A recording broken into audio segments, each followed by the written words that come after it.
Ayan, nagluluto ko ng paksiw. Ayan. Para masarap ang inyong paksiw, lagyan natin ng mantika. Ayan. Nakatimpla na po yan siya, guys. Ayan. Lagyan natin na siya ng mantika para masarap. Ayan. Ayan, oh, may oil-oil na sa gilid. Yan.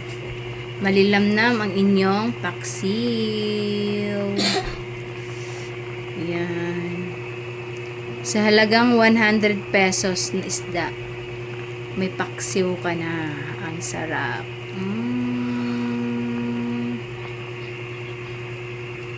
Yummy! Solved ang hapunan, agahan, tanghalian, hapunan. Solved na.